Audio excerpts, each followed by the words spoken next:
Make sure that's good. All right. Yeah. Legendary. Hello, hello, and hello. I am the S.O.C.K, aka the three-time patty cake world champion, undefeated. I don't care what the Girl Scouts say. And welcome to the first episode of a new campaign on this channel. Let me actually make this as a recording because I've messed this up multiple times. Yeah, it's good. Okay. Yeah, this is the first episode of a new campaign on this channel, and the name of this campaign is Death's End. This is a Naruto 5e campaign set in the year 420 SE, SE standing for Shinobi Era. And yeah, it's the beginning of the Fourth Shinobi Era, coming off the end of the Third Shinobi War, also known as the Blood War. Shout out to Bleach. And yeah, I'm really excited to start this. So without further ado, we pull into the Leaf Village, also known as the Village of Lights because of their famous fireworks and colorful architecture. We see vibrant colors of tiled roofs that reflect the sunlight in the same color, red tiles reflecting red, red light, orange tiles reflecting orange, and so on and so forth. And this creates the village's famous sunrises, just like a cascading rainbow of colors. Um, it's October 31st, Halloween Day, at the bright and early hours of 8 a.m., and it all starts with a question. What does it mean to be a shinobi? Is it power to kill? Self-competence? Or as people famously call them, merchants of death? No! A true shinobi is born to protect, to become something better in the service of something greater than yourself. A true shinobi possesses the will of fire. After all, a fire can't start unless sparked by something else. It needs contributions from things other than itself to survive. A fire is a guiding light. The World Trade Organization calls them barbaric. I call them the best of what humanity has to offer. I told the fourth Hokage this many times during our travels. And I'll switch the map for you guys. We are in... Let me make sure I got this going.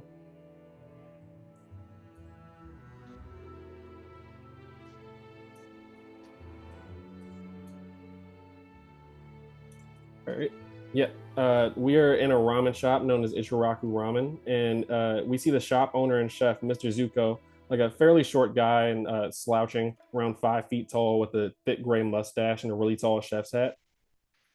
He's talking to some villagers as they go, like, Mr. Zuko, we've heard the story like a million times. You don't know the Hokage. And Mr. Zuko just huffs and says, How rude. I was a chef on the battlefield for many years. And then he turns to a child sitting at one of the stools and says, You believe me, right? Uzi, would you like to introduce your character? All right. My name is Jado. I am going to be playing Uzi Shimura, the puppet master, or soon to be. We'll see how long I survive. Hopefully more than one session. Maybe. I mean,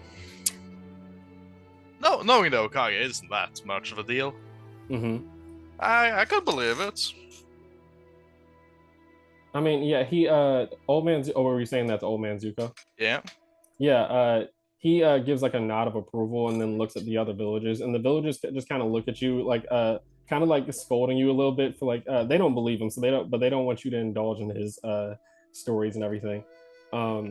He usually tells all these stories of his travels and stuff like that during the war, but you've never actually seen him with the Hokage, and after just some more conversation and everything, they're just kind of just ripping him, making fun of him and everything, but not like in a mean way. They laugh him off, and there's like clearly a celebration going on right now. There's like plenty of villagers here drinking, eating, having a good time.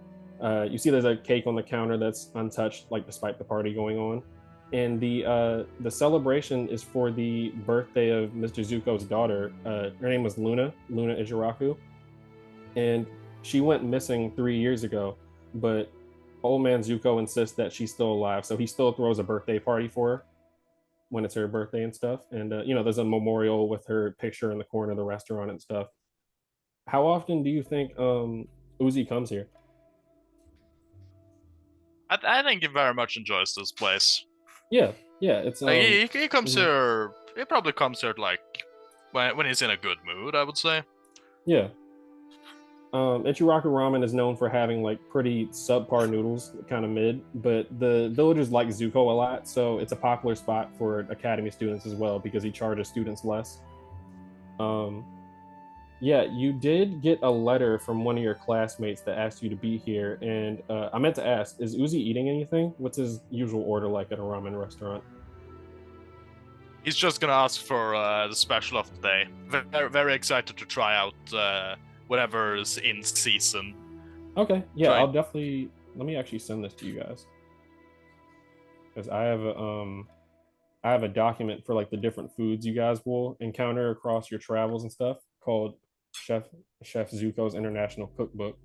Of course, of course. So this is just some different delicacies for the Leaf Village. I'll add to it over time and stuff. I love my favorite NPC, Gordon Zuko. No, that's his cousin. All right, yeah, I hear it's in the village hidden in clouds.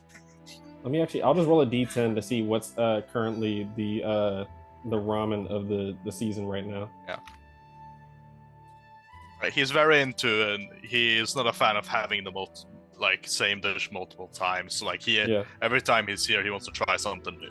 he likes to switch it up. I understand. What is Yeah. number 5? So number He's 5. He's never gonna order the same thing twice. Number 5 is Nox Bamboo Ramen. So essentially, it's Nox Bamboo noodles made from Nox Bamboo, and it's wild venison, forest herbs, cattail roots, and then alderwood broth. Essentially, it's Nox Bamboo is just like a dark purple sort of bamboo that grows like in deep wilderness and stuff like that. It's like a nocturnal plant and everything, so it actually absorbs moonlight rather than sunlight. And yeah, this is just like kind of a I don't know how to describe it. It's kind of like a nice stew almost, rather than just ramen, but it has like the ink noodles, like that sort of thing. So it's like a smoky sort of like gamey sort of soup and everything. Pretty good. And after you're like as you're eating, you're just waiting a little bit for your classmate to show up. You see a wasp laying on your bowl, and then a couple seconds later, you see a couple more wasps land on like parts of your clothes, and then everyone in the restaurant starts screaming as dozens of wasps enter the restaurant, and you see your classmate. Let me reveal them on the map. Nope, not map player. Fused with the earth. There we go. Yeah, you see your classmate Yubata Abarame, who summoned you. She walks up and says, "Hey, Woozy. Sorry about my friends. Wait, let me move her over here. Miko, Garfield, Samson, Asmodeus, get back here!" As they all like fly into her shirt. Thank you for that. I would prefer if you kept those clothes in the restaurants. Sorry, they smelled the food. Yeah, Yubitsa's around like 4'3", like medium length black hair that's like cut to be short on like one side and longer on the other.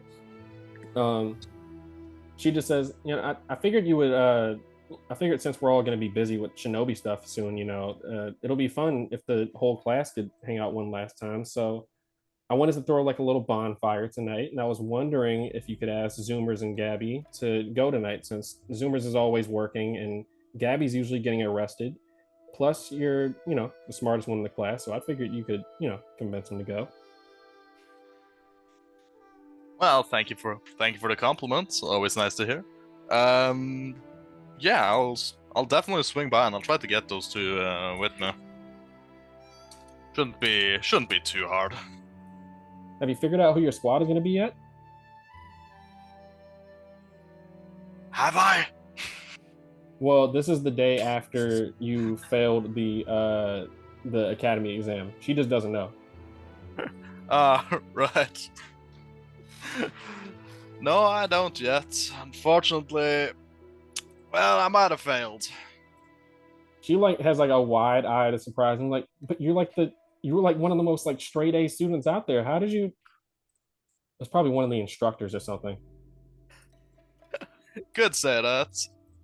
I might have gotten a bit too trigger happy with the puppets, Yeah, Yeah, I get it. A couple of my WAFs stung the instructors, but they were impressed, so I passed. Yeah, maybe Yeah. probably should have done some lower caliber weapons when it came to came to that. She laughs. It's my fault. Yeah, she laughs and orders two bowls of let me see, probably sweet and salty ramen, and her wasps start eating one of them. Um, as you're eating, you see. Move this. You see a shinobi walk into the restaurant with his arms around two women, kind of stumbling a little bit. He's wearing a tuning jacket and he's very clearly drunk. He uh he walks up. Let's see.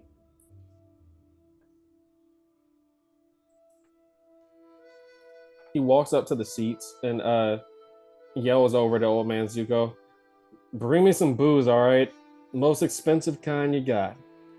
And Zuko just kind of tells him, they're all out because of the celebration that's going on. And you see the shinobi just scowls and just sits down. Uh, you just order some food, and just over the next couple minutes, he's just like being extremely obnoxious as he's bragging about a mission he just came back from with to the two women. He's just like, yeah, about 20 bandits, armed to the teeth. We held them off, suffered some injuries, but that's what a medic's for, right? And the women are just kind of like oohing and awing to his story, but like clearly faking interest.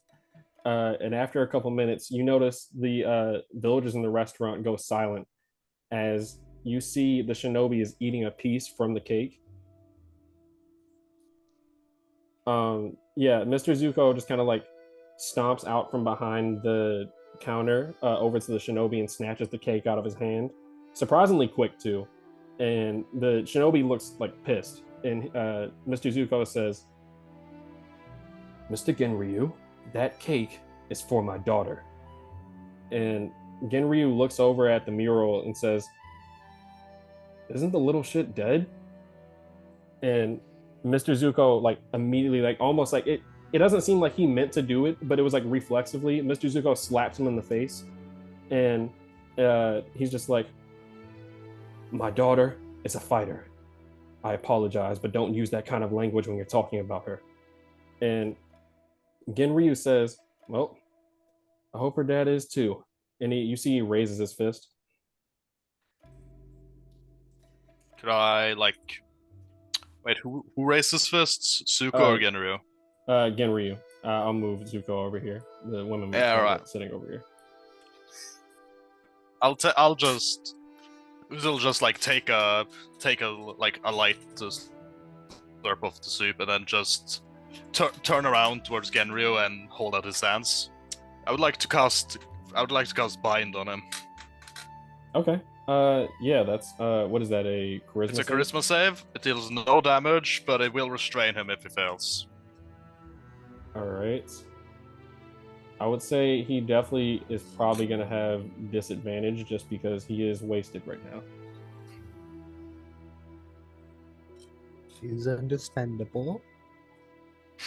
That too. Let's see.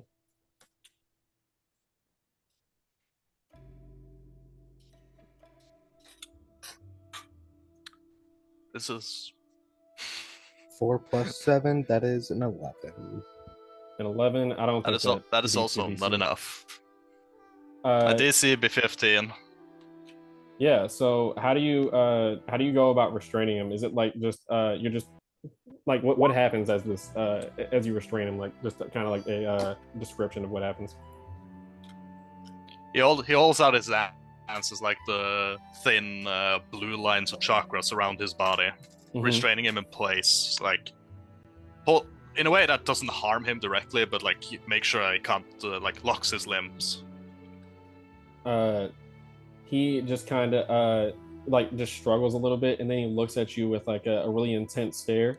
This guy is around like 5'10", not super like imposing height wise, but you clearly see he's like a very stocky dude, and he looks at you with like a cold stare. This tuning named Genryu, he looks at you and says, "Kid, you don't undo this shit. cut your fucking head off.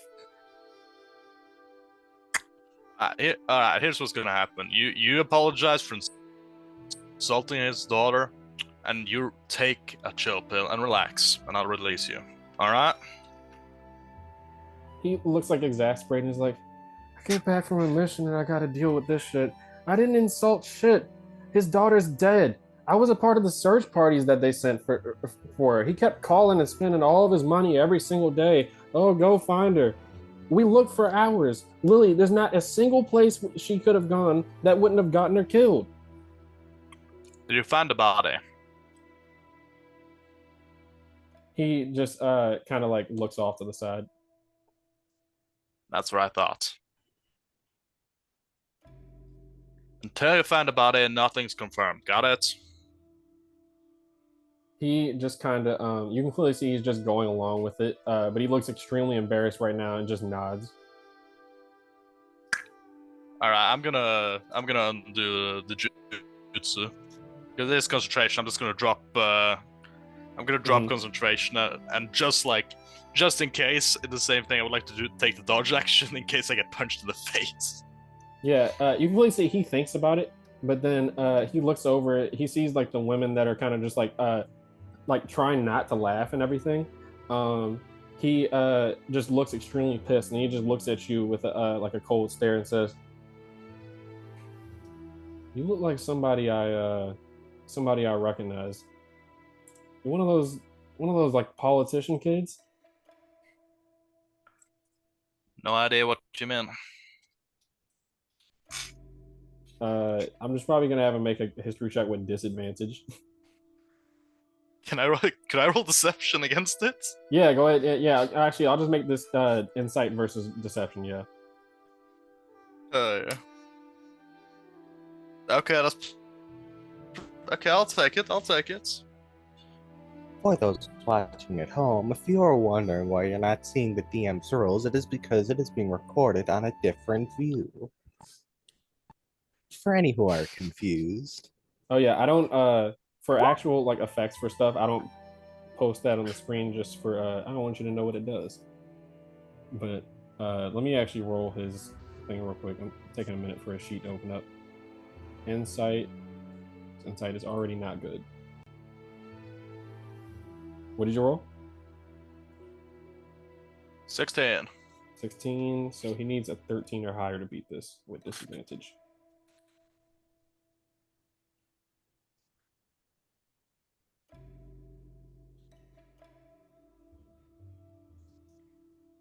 He rolled a 10 with Yeah, he rolled a 10. He just blinks really slowly. Looking like he just woke up. There's like crust in his eyes and everything. He's just like, all right. I'll be seeing you around then. And Have a good day. He kind of scoffs at Zuko, and I don't know why it's taking a minute for it to do it.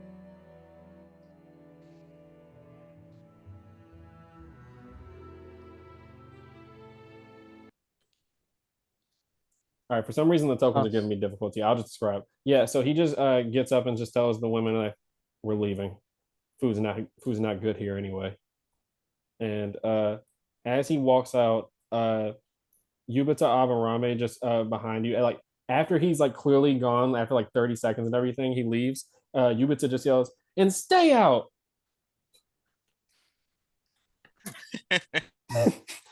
um yeah, That's great.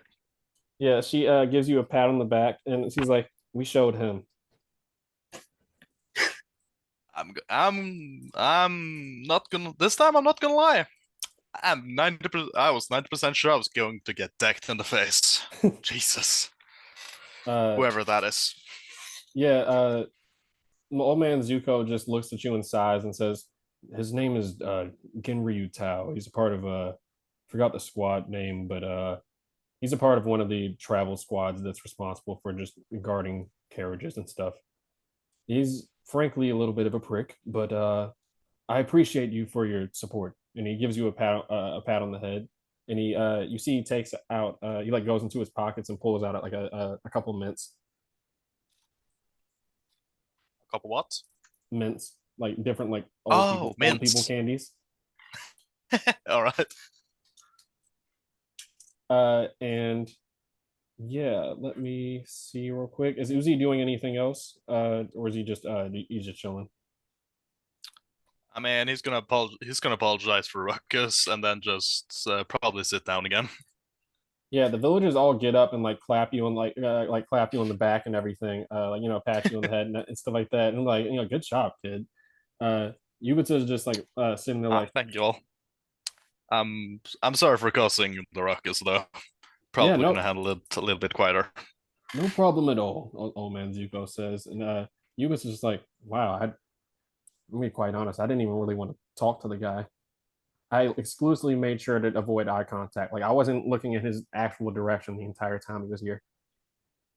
I wasn't I wasn't planning on it, but I can't let him go around talking like that. That's just disrespectful.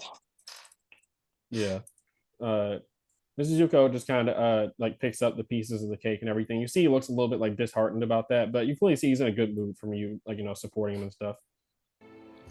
Um, but yeah, so we will switch over. Yubitsa just kind of chills and just cracks jokes and everything until she leaves to go to graduation, and we will move to. Actually, wait. Let me not move the map yet. I just realized I almost made a critical mistake. So you are aware, we are also able to interact and move the other tokens. Yeah, that's fine. Okay, I just wanted to make sure you were aware. No issue at all. I'm gonna switch the music real quick for another character's introduction.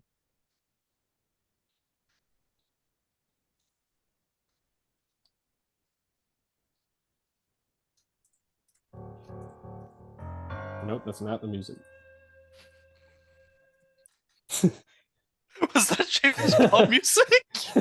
Yeah, You never know when it comes in thing. handy. That's for an entirely different thing. Don't worry about it. That didn't happen. Who's playing the finger gun assassin? I mean, I'm a hunter nin, so. All right. Oh shit, you. Forget that happened. So Okay. we now move into a small school auditorium.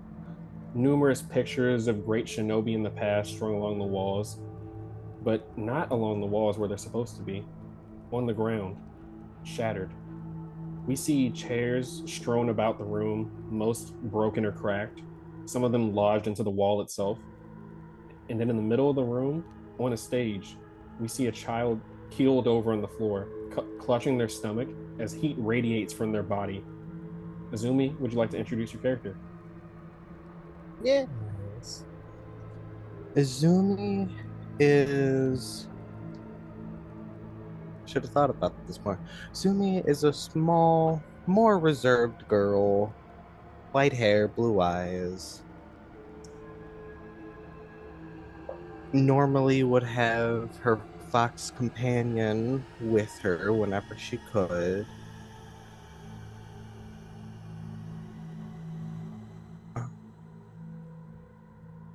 You want to describe your class and all that, and what your character gets Yes, into? my bad. Yeah, My you're all good. class, as I mentioned before, is a hunter nin. Essentially, the hunter nins are what I like to call the multi-tool of the N5E system. They can fit almost any situation, but are especially good at stealth and doing stealth actions. As of right now, it won't mean much as we all are on a fairly even level playing field. But as the game goes on, hopefully I can show off why Hunter Nins are my favorite class. Hunter and supremacy. Yes. But yeah, so currently right now you're clutching your stomach, you're like keeled over on the stage. It is the day of your exam, the academy exam where they ask you to demonstrate jutsu. The seal on your stomach is burning hot and surging with chakra. it almost feels like your stomach is trying to exit your body in a sense, like something internally is trying to go on the outside. um you see the judges are all on the floor, knocked from their chairs and unconscious. What do you think Azumi like does in this scenario? Izumi would just be clutching her stomach, just trying.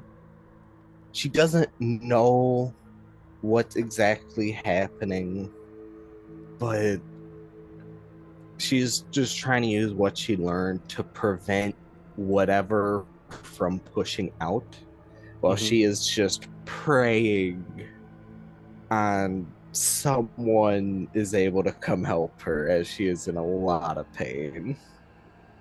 This like feeling of like just hold out until it's like some help comes. The help never arrives. It almost feels like hours pass. Like you can't, like you lose track of time until eventually desperation starts like seeking in. Like this chakra just keeps coming out. Like this, it keeps surging with chakra. It almost feels like you're losing it right now. Like you feel like your extremities start to get numb. It almost feels like the clock is ticking right now. Like you have to do something in order to resolve this scenario. Big day, and it's potentially could end in disaster if you don't do something.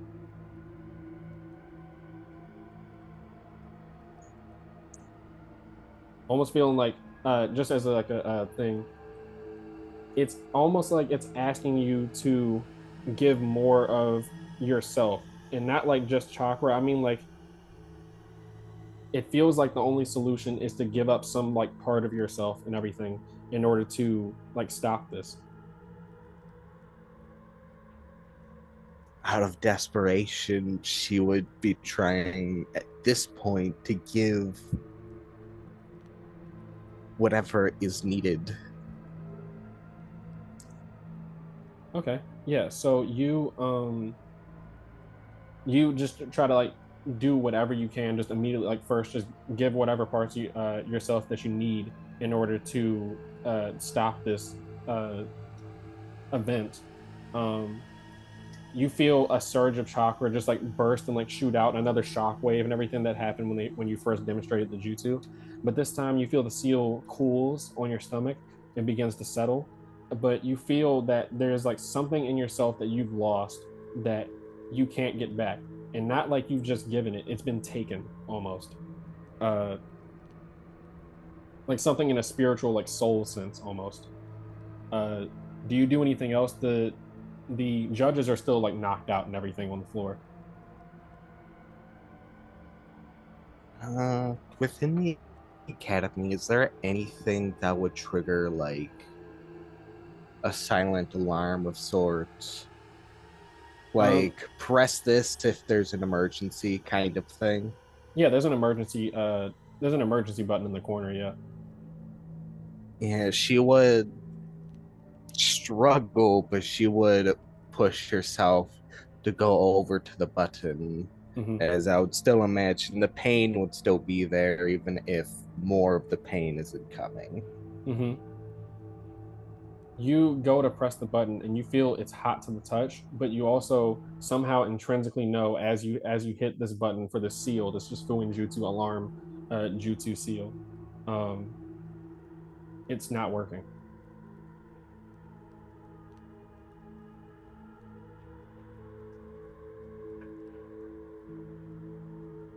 Just trying to come up with anything else. She'll just start going over to the entrance of the auditorium and just start calling out for any other instructor, student, it does not matter, for help. Hmm. As you go to the entrance, you like swing open the door and everything, and you are immediately like just buffeted by just the nearby heat of flames, like all across. Like you can hear almost kind of in the distance. I won't make you make a perception check. You hear it in the background, kind of almost like white noise, but this white noise is the sound of like screams of like pain, like numerous screams of pain. You almost can guess just based off of heat. This fire is like all across the entire. What was that for? That check you just rolled? Perception. Oh, Nat one. Okay, yeah. All you can just hear is screams. You can't discern anything. It's the sound of roaring flames, just screaming. Uh, you know that. I mean, the instructors are all like tuning and up and everything. You could try to wake them up, but there's no way you're getting through all that fire. Yeah. Uh, with seeing that, she would begin making her way back to the knockdown instructors. Mm-hmm. At the same time, she is going, as much as she feels like she is gonna regret the shit out of it, she is going to try to cast her summoning jutsu to get her fox companion for any type of help. Mm-hmm.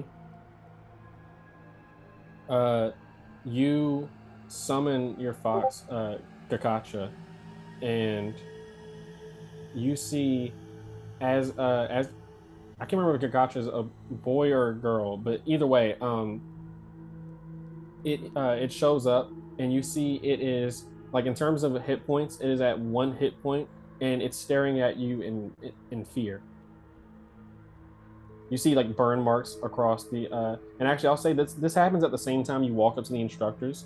Um, as Kakacha appears, you go up to the judges' bodies and you see their bodies are burned, charred skin and melting flesh like slides off of their bodies as their eyes look at you in horror. You can just hear whispers, just why? She is just staring back at the instructors, just a truly horrified look in her eyes as she just, what's happening? She I, as you say I that, don't yeah, know. the judges as you say like what's happening, they like limply raise their fingers, their chart like you see that just skeletal finger pointing all at you. And as that happens, as they all point at you, and you see Gakachi is looking at you in horror, just like backing up from you, the entire room explodes in flames. And you see the fire. It's like to the point where you can't even see the fire around you. It's just engulfed you to that point. It's almost like being underwater.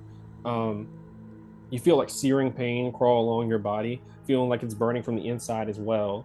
And I'll switch the map. Actually, wait, no, not yet. I will switch the music though. We're past this part.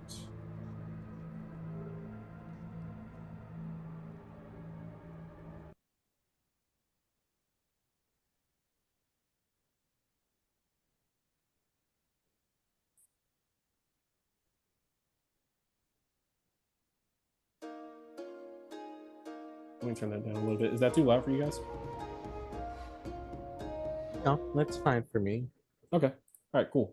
Um, yeah, as It's the fine. room engulfs, as you're engulfed in flames, you wake up in your house on the outskirts of the village.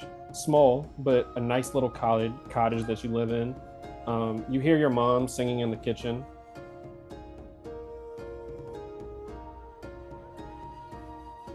How does Azumi wake up? You see Kakacha is just laying on your like laying on your lap, and he's like looking at you like very worried.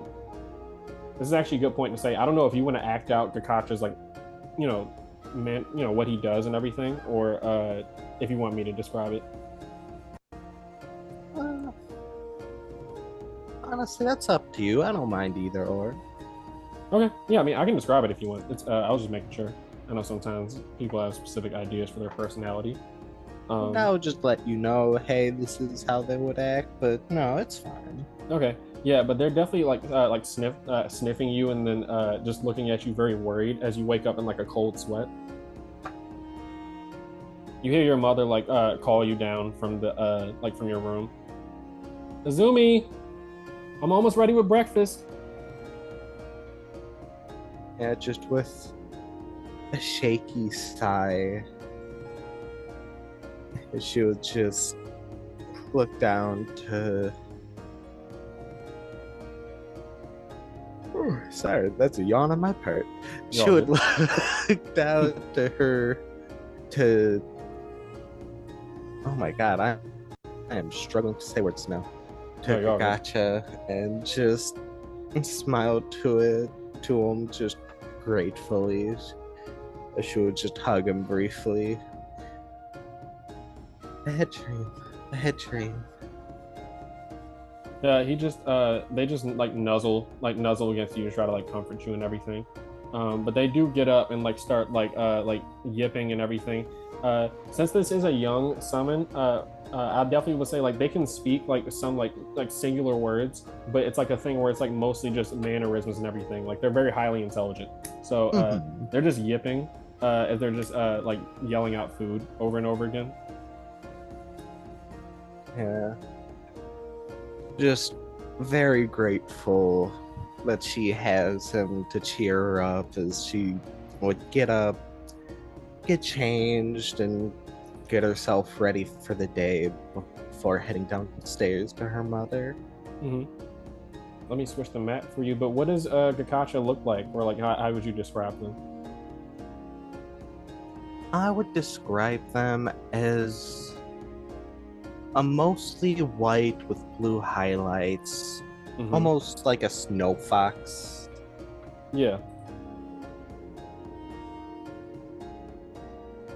Sorry, I'm just making sure it's switching for me. Cool. All right. Yeah. Yeah, so Kakacha just kind of is just like skipping almost, like skipping on two legs, like a little girl, like schoolgirl, like skipping down the hallway and everything. You get to your kitchen and let me see. I don't know how Roll20 is just deciding now to be slow. I mean, you could refresh the page. Typically, that's what fixes it when it slows down for me. Yeah, it's all good. It's probably because I have a whole bunch of sheets open off to the side.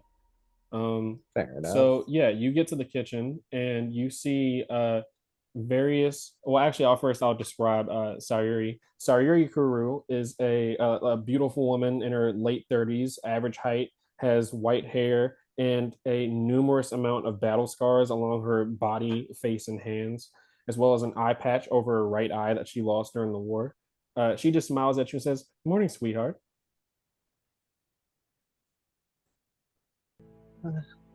Morning, mother. She walks over to you. She like immediately like mom senses looks worried and like drops her oven mitt, including the tray of cookies that she had. And she walks over to you and puts her hand on your head and then a hand on your stomach and says, "Sweetie, you're burning up. Did you have another Just a nightmare?" bit. Yes, mother, it was not pleasant. She looks kind of at first you see she was like, to describe as you were walking in, she was very much humming to herself, looking pretty happy. And you know this is because she definitely is like secretly, actually wait, no, she wouldn't have known that because she didn't get home last night. She looks at you and says, "Well, you should be in a better mood, right? I'm sure you passed your exam."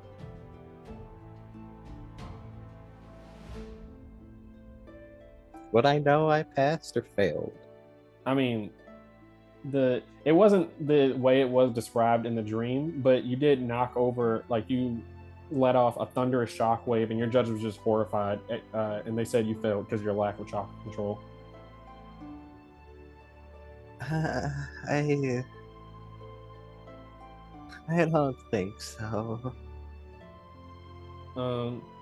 You see a mixture of two things. One is she is your mom, so she is heartbroken that you're heartbroken, but another half is that you know that as a former shinobi, she despises you, like the concept of you becoming a shinobi. So you see half of her is almost not like happy in the sense of that you failed, but happy that you're not like any closer to that life. She's giving you like numerous amount of speeches on that, but she like just kind of like gives you a hug and says, "Well, I'm sure that there can be some sort of way for you to retake it. You know, it's not the first time that's happened." sure, there's plenty of people that have had to retake the exam before. But maybe that it also might be a sign that maybe it's not something you necessarily need in your life. You can take care of yourself, you're strong, so there's no risk of you being hurt. And you could work with me. How about that? You're already made as long as me. You could we could just be a tag team double duo, as the kids say. Yeah, Izumi would very much just be giggling, knowing this is how her mom usually got on the subject. Mm-hmm. She stopped caring specifically on it a while ago because it's her mom. She's never going to be mad at her mom over it. Yeah. Yeah. Well, yeah. As fun as that would be, Mom, I feel like even if I don't stay a ninja, I feel like I need to. The reason I failed can very easily happen, and people could get hurt if I'm not aware of how to control my chakra. She just kind of like, she looks like not like sorry for you in like a negative way, but like, she's your mom, so she once she does a little like sensing of your seal on your stomach and says, you haven't been messing with it, have you? Remember, as long as you don't No, give it what it wants, it's not going to give anything to you that you don't want. I know that, but I would rather be able to make sure what happened in the test doesn't happen outside of it. She I don't want to nods and hurt says, anyone. sorry, go ahead. No, that was it. Just She I don't want to nods. hurt anyone. Mm-hmm. She definitely understands where you're coming from, but she looks at the seal and says, Izumi, the corner is damaged. Did you? I She's just gonna want you. tilt her head. Just, huh? I didn't touch it. But the corner is. She just kind of sighs. She doesn't want to give you like a scolding while you're already upset, but you can clearly see that she's like, "We'll talk about that later. I'll have to ask the Lord Forth about this." She just stands up and tries to cheer up. Just like claps her hands and says, "Okay. Other than that, I am almost done with breakfast." You see, you look over at the table. You see various ingredients that are strewn about, but in the center is a mishmash of food that you cannot discern what it is. Your mother loves to cook, but that doesn't mean she's good at it.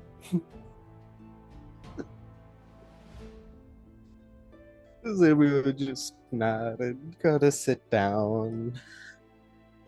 And she gives you a sandwich. There's tomatoes, like 4 different kinds of cheese, then like some like lettuce that hasn't been like properly like cut and everything, so it's very awkward to eat. And then like 2 uneven like slices of bread, and then just like bacon that's placed along it, but it's very much overcooked. I made you a BLT.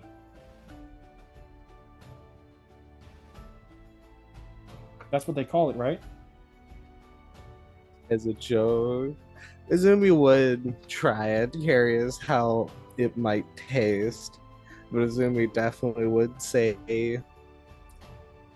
if we do end up being a maid combo, I definitely feel like you won't be the cook among us. But she looks very offended at that, and she says, "Just go ahead and try it." And you take a bite and make me a Constitution save. Of course, I got that. That's beautiful. Was that a nat 1 or am I tripping? Or No, Okay. that's a 9. A 9. You don't fail by more than 5, so at the very least, you don't immediately hack it up, but it's a very tough thing. I don't know if you choose to swallow the food, but it's very tough trying to make it go down.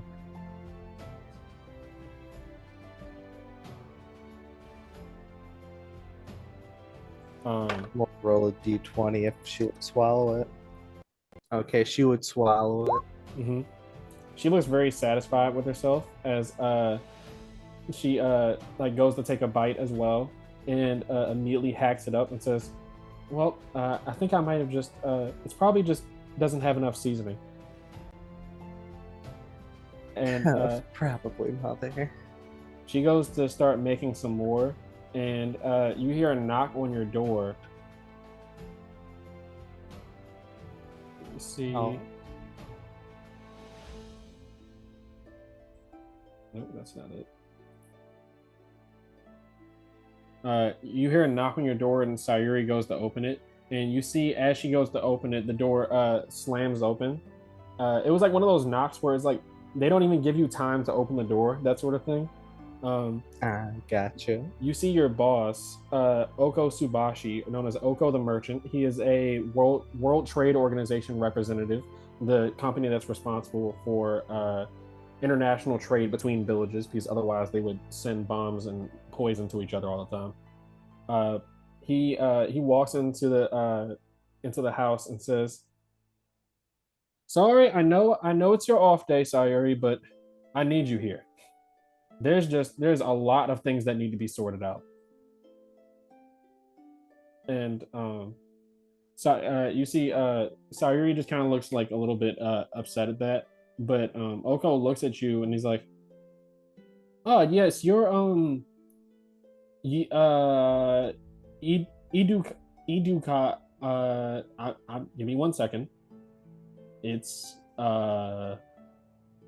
Izuraka."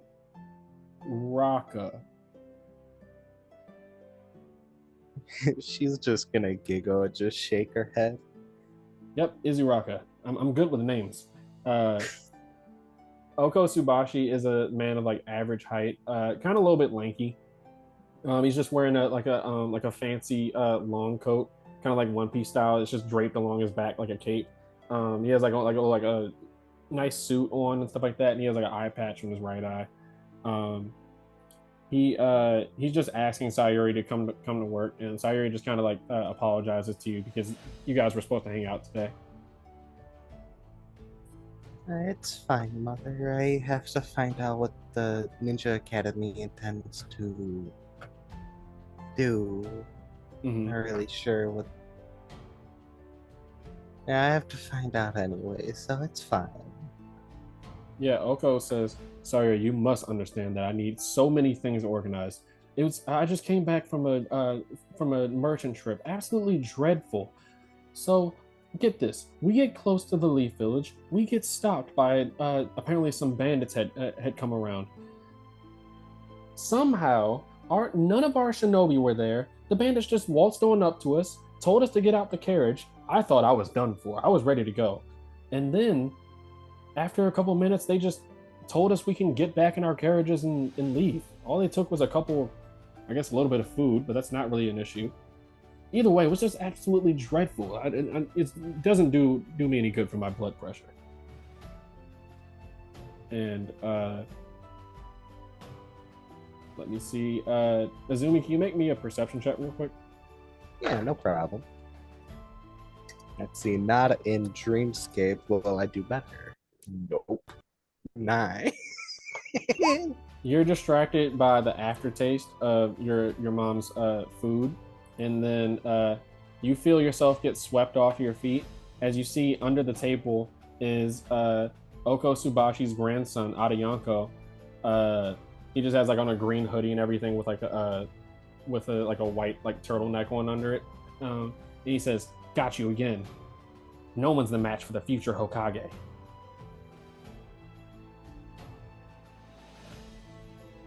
After a brief just being surprised, just look to him, just, "Can you put me down?" I mean, like he like did like a dragon tail sweep, like a kick across the ground to like knock you off your feet. Okay. Yeah. Yeah, then she would just push herself up, just exasperated side. Just Yeah, he starts trying to spar with you, and Uzi, I would say around this point you approach. You're able to. You would probably get to Azumi's house. Yeah. He would actually knock on the door and wait. Yeah, you would walk past Oko, Subashi, and then Sayuri, like as they were leaving and everything. Oko sees you and says, "Ah, yes, you're the Shimmer's child. What you're you Starts with a U. Ooh, Utu, Umo Gakure. Uzi. Right. I was close. Uzi Zimura. I was close. Either way, I have important matters to attend to. Nice to see you. To make sure to tell your mother to come to the meeting later. And he just nods. Will do. Yeah. Good day. He's not the type of guy that waits for people to respond to what he says. He just automatically assumes they're just gonna like acquiesce to what he says, and then he just goes along his way. Yeah, I'm just gonna like, as it's just like leaving, I'll just say that. Like, I'm just assuming his power walking away. Yeah. He's just ranting about how unacceptable the guards were for this trip. This is why I don't hire shinobi. And yeah, Uzi, Izumi, you see Uzi at the door. Hey Uzi, how did you need something? Oh, right. I almost forgot that. Yeah. They want us to gather around for some sort of last campfire thing. People from the academy. So I came to give it a message.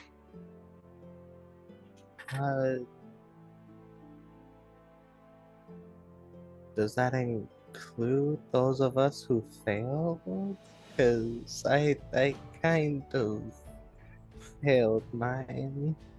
I mean, I got invited and I failed myself, unfortunately. Oh God, the Uchiha's gonna be a pain. It's gonna be fine. Well, we failed together, so you know you're not alone. True enough. Yeah, it couldn't hurt.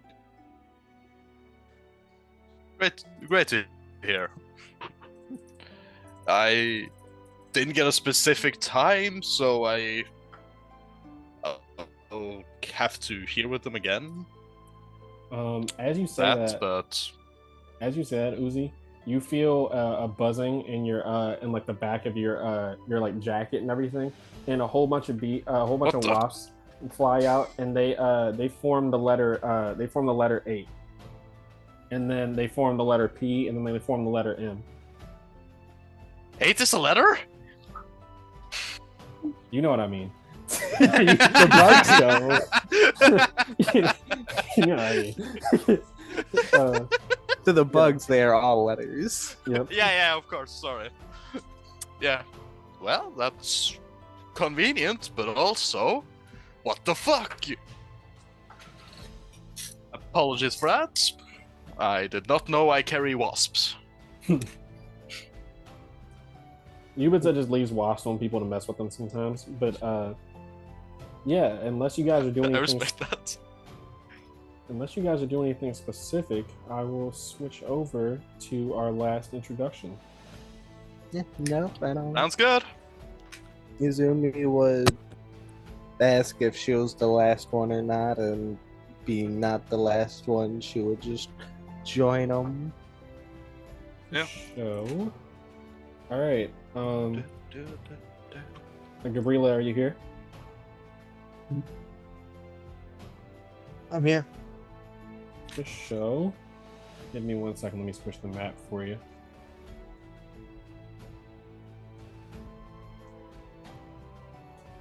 Actually, I won't switch the map just yet, just because. So essentially, as you were, sorry, my thing is tripping. All right, cool. I got a little question before. Mhm. Did they give us a paper saying we passed or failed, or did they tell us verbally? They tell you verbally. Okay. Yeah, the judges all tell you.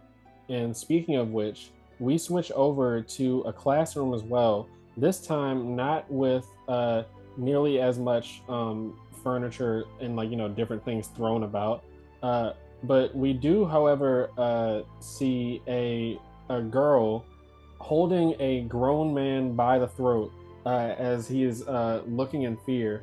And Gabriela, do you want to describe your character? Oh no. Yeah.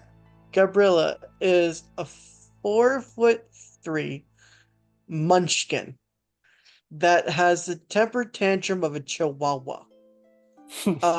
Sh she's very easy to snap. She wasn't raised properly. More specifically, she was mostly raised in nature till recently. She has black hair, red eyes.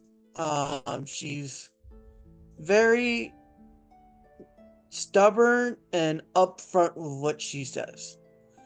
She's very easy to snap and attack people. You can practically train her like a dog. If you do, but if she doesn't like you, she'll kill you.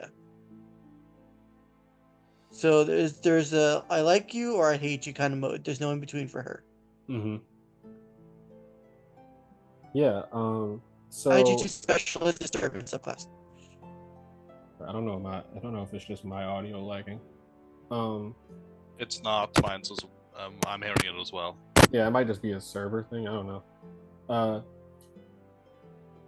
But yeah. So this instructor that you have held by the throat, you see he has a kind of like a like what is it called, a 5 o'clock shadow, like the little like where it's not even like it's kind of like just like aftershave. It's not really a beard. He Yeah, I has think it's yeah he has 5 o'clock like shadow. like a 5 o'clock shadow sort of thing. He has a comb over and he's looking at you as he says, "See, it's just like I said. We shouldn't be hiring ninjas or graduating ninja that are outsiders. They don't know anything about the Leaf Village or its values. This one's just a dirty animal."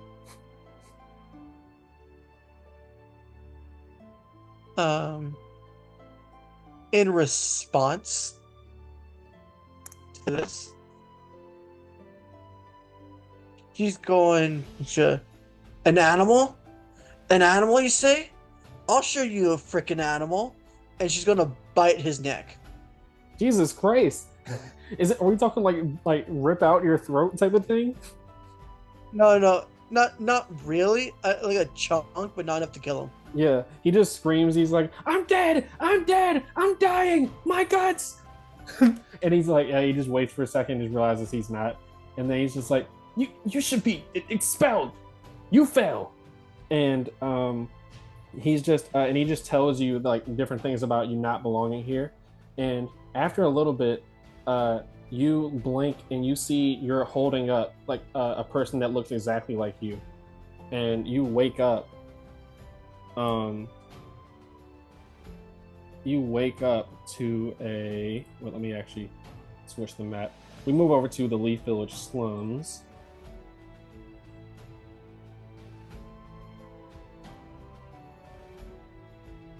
Move over to the Leaf Village slums. Even more colorful than the usual colored tiles and roofs that you see along the Leaf Village. This one, you see various houses are like spray painted and have different like mural paintings on them and stuff like that. Still very run down. The area has a lot of like like various just different waste and oil just like kind of like in the streets and everything.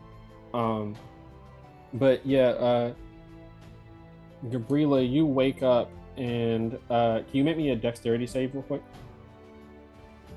Absolutely. Deck save, you said? Yeah. Okay, let me just check my sheet. That's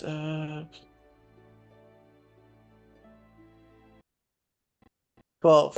Well, so that doesn't succeed. You are immediately woken up by a shock wave of force.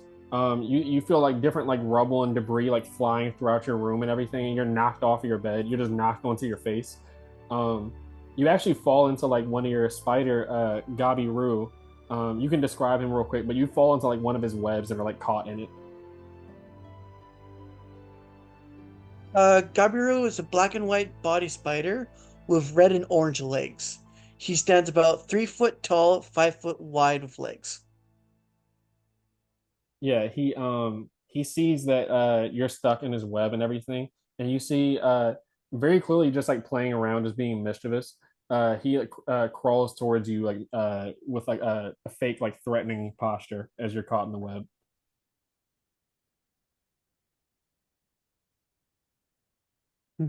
Don't make me get Sky on you, she's going to say in a playful manner, God, as yeah. a blue, Hmm. cobalt blue tarantula slowly crawls out of her hair.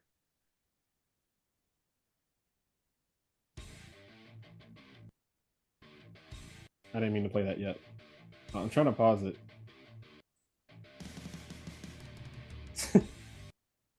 uh, Wait. Sorry, my thing is lagging. All right, can you all hear me? Yeah. Yeah. Okay, cool. All good.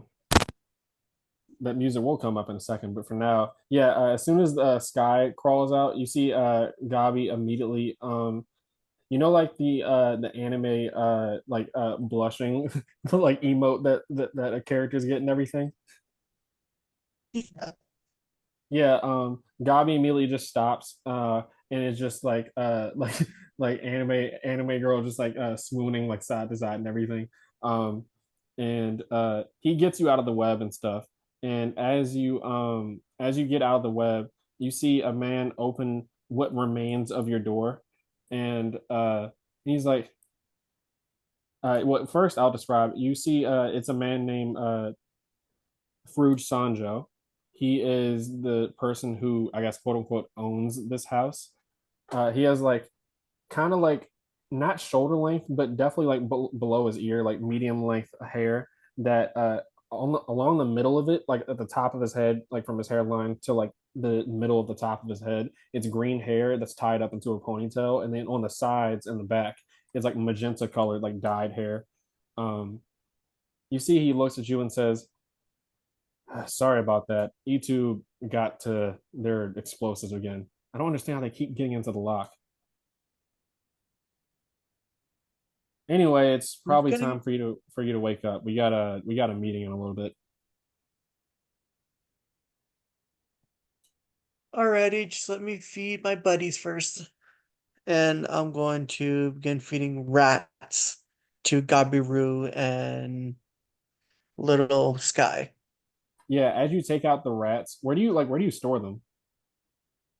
in a bag that it's usually on beside my bed or on me, my mom's side. Yeah, Farouj looks like, I mean, he regularly doesn't walk like near here most of the time just because he can't stand the smell. Uh, he like vomits in his mouth and everything, but doesn't like make like vomit onto the floor. He's like, oh yeah, all right, just let me know when you're out. And he just yells down the hall, E2, put the damn dynamite away. Why do they have dynamite? That's what he's asking right now. Uh, Um, yeah, dude. so I'm going to Yeah. get dressed and then walk out with Gabiru and put back Sky in my hair. All right. Sky definitely crawls out and just chills. As Gabi was trying to get like Sky's attention and everything, and Sky just kind of like in like a pompous manner just like tilts up their head like and as you're walking out, um you see, so Farouj is what he calls himself, a um off the books businessman, an off the books entrepreneur, as he puts it. He sells various things that he doesn't really like to talk to you about, but you've seen weapons, various bags of things you don't really know what it is because he makes sure not to involve you in that. Um, but yeah, he quote unquote owns this place because I don't know what you want to call him, your mentor slash like caretaker, El Kira. He Fruge is terrified of him, so El Kira just forces Fruge to like take care of you and like give you a roof over your head. And but as compensation, you do work as the muscle for his organization. So if he needs somebody beat up or he gets a contract, then you have to beat him up. But El Kira makes sure it's a thing because he's told you personally and also told Fruge that you will never kill anyone. So Fruge is just talking to various members. You see E2, E2's like a kid around your age. Fruge is around like 18, 20 years old. Fruge has a sweater on, but you see under the sweater is like lumps of various explosives, and they have a like a matchbox in their hand, and they're just complaining to Fruge like, I was just testing it out, it's making sure it works. Why would you test it out in the house? And E2 just laughs and is like, yeah, it's not yours anyway. And you see two new members of his organization, because usually his organization is 3 members strong, including himself. It was you, E2, and then Fruge. So you see 2 new members. One man you see has on a very dirty trench coat with a like dress, like sort of attire on under that. That's very ripped. He has on a tie that's very loosely done, as if he just like loosely tied it around his like his neck and everything as he was leaving, and the collar is undone. He has on like a, what is that French hat called? Like a beret? I forgot what it's Maybe. called. Yeah, but he has a beret on his head with like a comb over, with like some gray hair, and he has on eyeshadow, like deep eyeshadow, and then a thin handlebar mustache. He also somehow looks both 50 and 16. Oh God. Like he's the oldest young person you've ever met, or either the youngest old person. All right. Fruge introduces you and is like, Fruge, or I mean, not Fruge. Sorry, I got a concussion from the explosion. Gabby, this is what was your name again? The man speaks up. Oh, the name's Knife, actually. Right. Um, Gabby, this is Knife. Knife, this is Gabby. She's the muscle of our group. As he like plucks off a spider that crawls on his shoulder. And he then introduces, you see a priest standing in the corner of the room with like his hands in prayer. He's a fairly tall person, probably like around 6 feet tall. Monastery clothing, and then like golden, like dull golden eyes, and then like some like short cut hair. And Fruge says, Father Acri, right? Yes. Father Acri, this is Gabriela. Like I said, Muscle, Gabriela, Father Acri, whatever.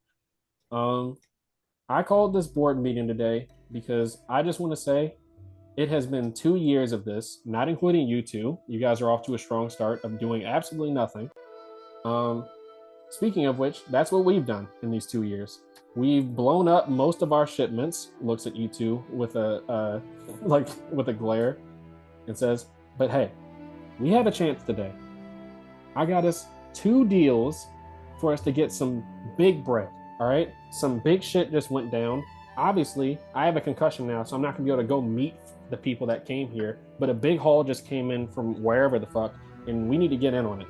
So apparently, there's this catering business sort of thing." He looks at you, Gabriela, and says, "There is some sort of party going on tonight. I need you to find out where it is. But if you can get these sandwiches out," he like gives you like just like a stack of like a bag of sandwiches and everything, and says, "If you can get these out, then we make money." I don't really know the full thing behind it, but well, I'll let you know later.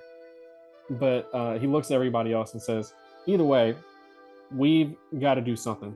So, sorry, I'm just looking at my notes. So you said party? Is that where we're going? Well, we're not going to the party because, well, I'm wanted. E2 blows up everything, so I don't trust him around like civilians. Knife is, I don't know what you do. Knife speaks up, says, "Well, actually, the reason they call me Knife is because, well, it's my mom's given name. But essentially, what happened was they tried to give me a C-section, but I grabbed the knife when I was in there, started hacking up, and then I go out and then they did my thing, and then now they call me Knife." Right. And Father Acree's not going because he's a priest. No one wants to see a priest at a party. So yeah, just find out where it is. I think it's like out in the outskirts of like the village or something like that. It's in the wilderness. You should be able to find it. But aside from that, I have to figure out a way to pay rent. And speaking of needing to pay rent, he looks at you, and we do a quick little skip over to.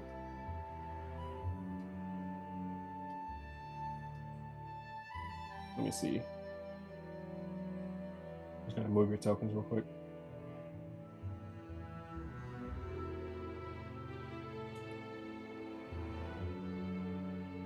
Let me actually shrink down your token a little bit.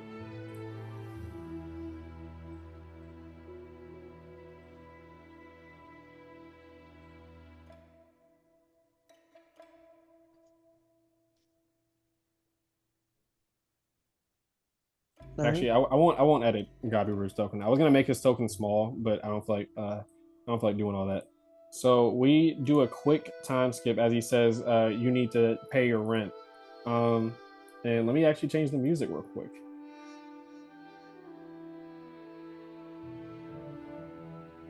So pay rent doesn't fight, so she's excited for this Mhm. rent due. I think you're the first person in anything that's ever been excited to pay their rent. Can't wait. I don't care who the IRS sends. I will pay my rent. Is that too loud for you guys? No. All right, Yeah. cool. We switch over. Let me actually reveal everything on the map real quick before I get too ahead of myself.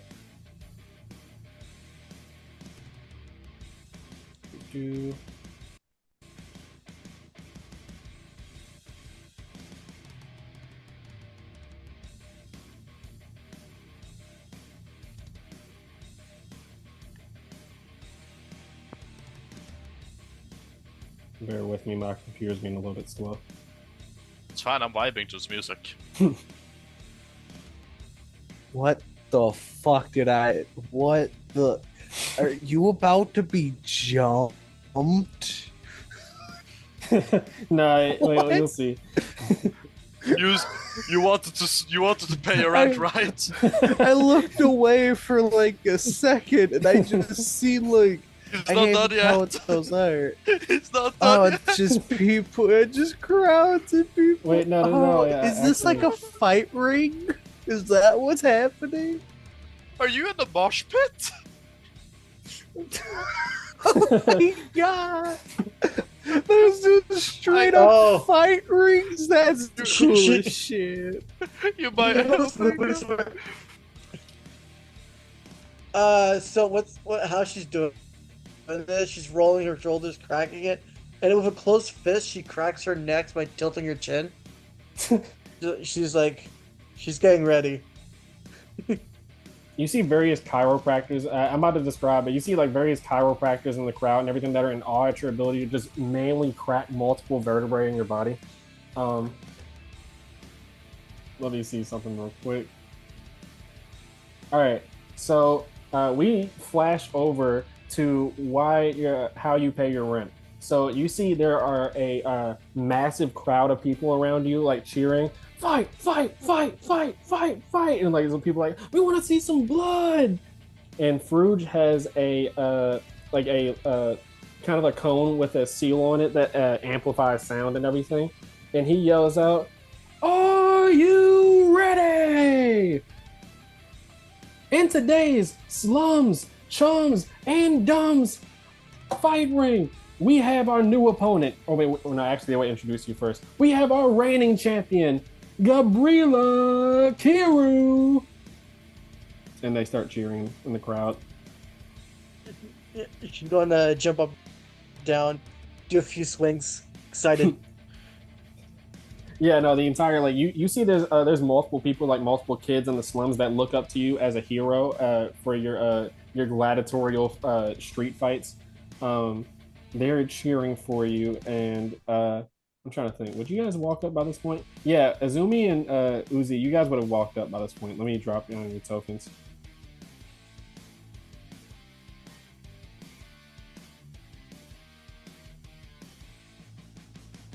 All right. Is this a sight that we have seen before? Is this yeah. new? Gabi gets into fights on a regular basis or fights people for money. So this isn't anything you're not used to. In fact, this is the reason why Okay. Yubita didn't want to go there, because she didn't want to get pulled into the fight. So we do a quick side pan to like as you're getting ready, Gabriela, and Fruge is about to announce the fighter that you're going to fight against. I am going to drop down you guys right here. Do you see yourselves on the map? Yeah. Yeah, you guys walk up and you see Oh, I'm up there. Okay. you meet up, or you see on the way a kid that you know as Wakimana Yamanaka. He frequents around like the friend groups of like you guys' as like current like class that you guys just failed, or the class that you just failed with. He's just spray painting a house and he's like, "Do you guys hear that?" Yeah. Do you want to check it out? I'd be a liar if I said I wasn't curious. Sure. Let's check it out. What's that? You guys, that's a lot of people. you guys walk up and see Fruge yelling out, "And for our opponent, coming all the way, our first international fight, well, intercontinental, coming from the land of rivers, from the mean farmlands of the land of rivers, we have." Let me reveal him on the map.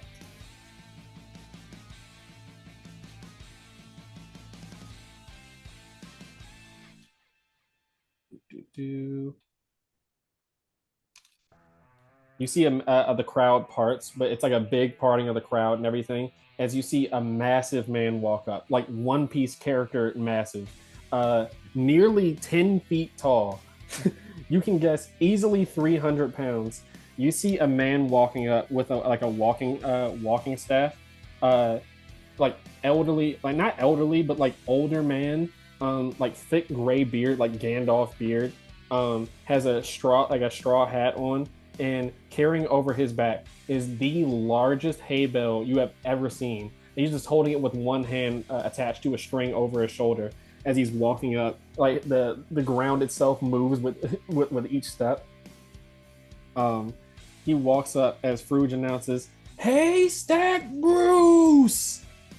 And the Haystack Bruce looks at you with a piece of wheat in his mouth and spits it out and says, "What's up, kid?" Did they put a farmer on drugs? I'm very confused. Hello there. So I guess you're the poor victim today? I was about to say the same thing. I'm more scared for Gabriela than the farmer, I'm not gonna lie. You see I don't know who to be more scared of in this instance. You see mosquito, like a mosquito lands on his like bare chest and his like farmer shirt that's like open on the chest. The mosquito lands on his chest and tries to suck his blood, but then you see the mosquito just like shrivel up and fall on the ground.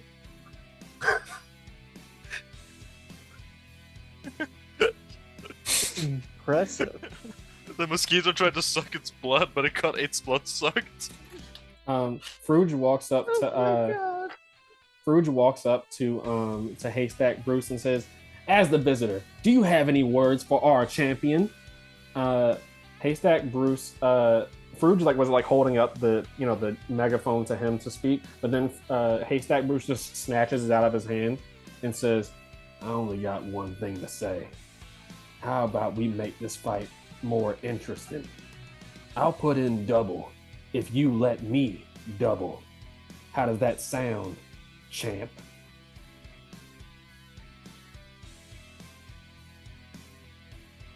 What do you mean by what does he mean by double? Player asking.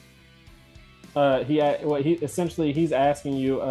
Well, you don't really know what that entails, to be quite honest, because you've never really heard of anybody saying that. All right.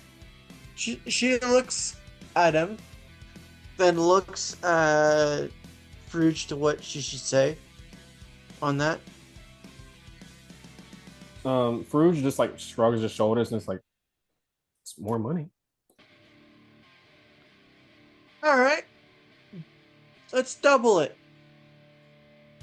He smirks, and then you see he tosses the hay bale up into the air, 30 feet into the air, and it unfurls. Like the strings on it break just from the like the tension pressure of the strings trying to hold the hay together. And you see the hay falls out like down towards the air over top of his body and lands on top of him. And then you see the hay start to shift and form into a, let me see.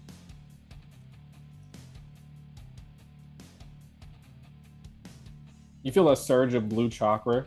I mean, not blue chakra. I mean, chakra is always blue. But you feel a surge of chakra form like from within the haystack itself, and you see standing up, revealing Haystack Bruce, still looking the same. But what doesn't look the same is that this hay bale has turned into a giant, like hay golem almost. You see it's massive, nearly 10 feet tall, just like Haystack Bruce, and it looks at you with cold, empty eyes as you hear a low growl. When did hay masters become a thing? Fruge looks at No idea. Fruge looks at Uazumi and Uzi and says, he did double it, so you might want to jump in for your friend here. What does double it mean? I don't fucking know. Why did you accept it then? I wanted money. All right. We have 2 new participants. He said double, so we're gonna double. 1 times 2 is 2. But fuck that. It's gonna be 3.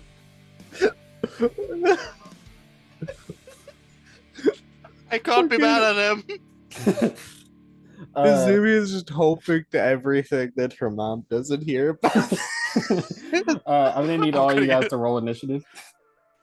All right, Absolutely. I guess we're gonna. I'm just gonna move my thing behind Can her. I just? I'm good. I mean, just as a free action, I would like to bring out one of my puppets. Yeah, you can definitely bring out one of your puppets. Yeah. Battle Lust trait. I rolled 11 and higher on my roll, so I get 1. Oh, you start off with the Will of Fire, right? I started with Will of Fire. Yeah. Dope. I'm Jesus, gonna- I just net 20 to Holy roll. shit. What the fuck? All right, we could just roll initiative. Yeah. I don't have that set up, shit. Oh, no, yeah, that's cool. I was gonna type that in for you anyway. Yeah. Okay. Thank you. So it's oh right, it's +4. Yeah, initiative is like the only thing I set up on the sheet and rolled 20.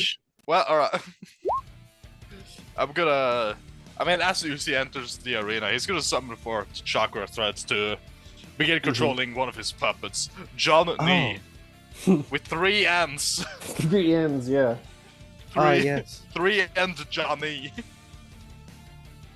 Before I forget, because I completely forgot to mention this before, Izumi wears glasses just for both players and Yeah. spectators' knowledge.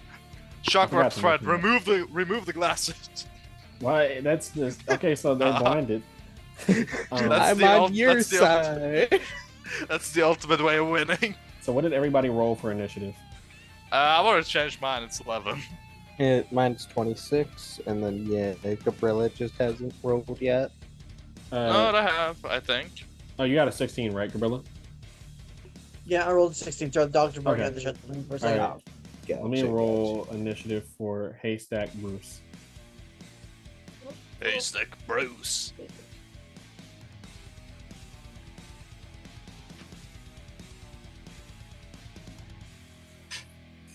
Now, Haystack Bruce is in a category of enemy where they have stuff that does things. So I do roll behind the GM screen for those types of characters that have descriptions with attacks. But obviously, if you want to do like there's a thing called a read the enemy action. So if you ever want to like figure out what the, abilities of a specific thing is, then you can definitely make I think it's like a martial arts check if it's taijutsu, and then so on and so forth for ninjutsu. All right, so he gets a 21. He nat 20s as well. Why did it roll for knife? That's a great question. Knife jumps in and like shanks everybody. No, let me add. Haystack Bruce also got a nat 20 for initiative. I have the superior dex. I do not. All right, so Haystack Bruce looks at you, and you can go ahead and describe what you want to do. It's your turn, Azumi. So, let me look at. I have a decent amount of chakra. So, seeing this, Izumi is going to activate Dark Devotion Fists. What it does is essentially her hands are engulfed in black chakra as it changes my unarmed damage to 2d6 necrotic. Let me spend that chakra, and this is a good time to bring this up. Normally, this would be a concentration jutsu. However, with the rules we are doing, you do not pay concentration cost, only roll when you get hit when you're concentrating. So you are what action did you use for that? Is that a bonus action activated? That is indeed a bonus. Where are my tools? Oh. Let me just go ahead and just do that real quick so I can actually see my tools. How far are they? Okay, so about 60. Okay, then with my main action, I am going to cast... Oh my god, I am gonna burn through chakra. I am gonna cast Command on Haybale Man. The Haybale Golem? No, the dude Haystack who Bruce. summoned the Halo. Yeah. Okay. Oh, wait, let me actually drop down Kakacha for you. All right, Kakacha doesn't want to. I'm not gonna lie, Kakacha is not feeling getting into this fight. You can drop him there if you want. Oh yeah, no, I was not gonna bring Okay, all right. him into the fight in any actual sense. Yeah, he would have desummoned anyway. Yeah. So, yeah, just like I don't want my summon to all right, wisdom save, get right? into this. I don't want to be in this. I'm double checking that right now. Yep, a wisdom saving throw, and the command word is grovel. He rolls a nat 1. That is a 3. Oh, okay. So, damn! I'm sad this one doesn't have critical failure. Sad thing. what So happens? on his turn, he has to spend his turn falling prone and ending his turn. Wait, he has to spend his turn falling prone. Yes. Okay, Because like he can't do anything failed else the on his turn? wisdom. He would. Let me read it real quick. You speak command with range. Target must make a wisdom saving throw command. It's jutsu, so this one would be this. The creature drops. No, that is not it. That is drop, not grapple. The way they have it normally organized is very cluttered. It just takes me a moment to find. No, you're all good. I'm writing down. I have a thing where I write down the conditions for enemies and players and stuff, so I gotta write down Haystack Bruce's. That is close. It is. All right. It is. I could look for you real quick too. I'm also just gonna pull up the normal book because it is there. Let me see. It is command genjutsu. All right. So the target creature must make a wisdom saving throw or follow the command of the approach, drop, ult. Oh, it doesn't have all the options listed, I don't think. Based on what the other ones say, they spend their turn doing the action. In this case, I assume he can do other stuff. He just has to fall prone. Okay, so he's just And prone he's- for his turn and everything. Yeah. All right. Yeah, that's actually really useful. Okay, so yeah, he falls prone. Let me write that down. And does he remake this? Or is it just until the end of the next turn? His next turn for the effect? To the end of his next turn. Okay. Yeah. Yeah. Cool. It is just to the end of his next turn. Mhm. And that will be my turn. All right. Are you moving at all? No. Okay. Damn it! I tried to trick him. No, just get close. Just get close, man. It's fine. No. I will choose not to, thank you. Haystack Bruce. Haystack Bruce is currently he just flops to the ground as it's almost like he looks like he's like Spider-Man crawling along the ground. It's like, damn it. And he, let me see, so that's halved for his movement, so he can't even get over to you guys, I don't think, right now.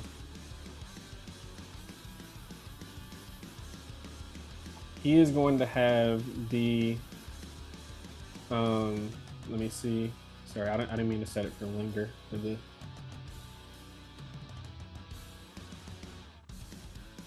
there we go. Delete that. He is going to. He's gonna have his hay bale golem use its reaction first, and he says he gives him a look like kind of like action hero style, and the golem nods to him as well. So the golem will try to use its reaction to make an athletic. It's going to try to make an athletics check. I'll say DC 15 in order to toss him. He only gets an 11. Okay, so he only tosses him like 5 feet. He was trying to toss him closer to you guys. I was only 5 feet in front of the.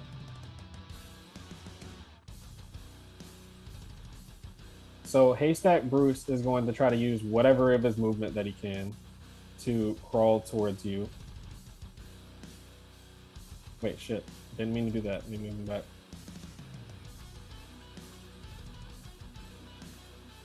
$15 feet.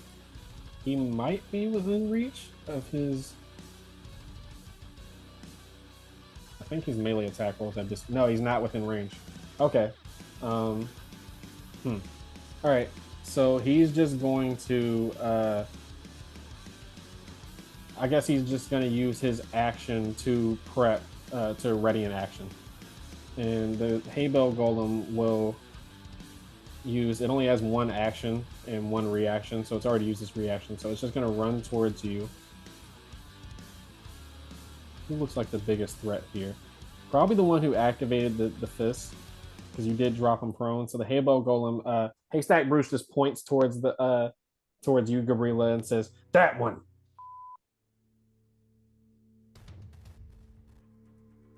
And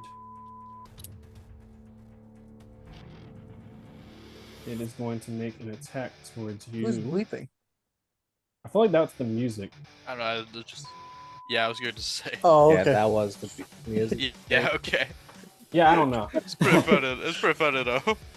No, that's It's just the funny 'cause- response of being attacked. Just one of us beeps, apparently. Various people cussing. Who is? Yeah, it's the crowd. So it's going to cast Chakra Blow and try to hit you. Your AC Who are is they 17. targeting? You. This Okay. hay bale golem. He rolls a 20 to hit. How much chakra is that? 2 chakra. All right. I am gonna awaiting stance. That roll will be a disadvantage. Oh yeah, let me roll again then. Still spends 2 chakra regardless because it did cast chakra below. Such a random effect to have in a song. Yeah. Roll again. Yeah. PG 14. 13 what it is. 14 does not hit. All right. So Damn, there goes my plan. that will be the end of the golem's turn. Plan was me to get hit. Yeah, I have. Yes, I have a thing. Oh, I It's the end of see. Haystack Bruce's turn, and Gabriela, that's all you.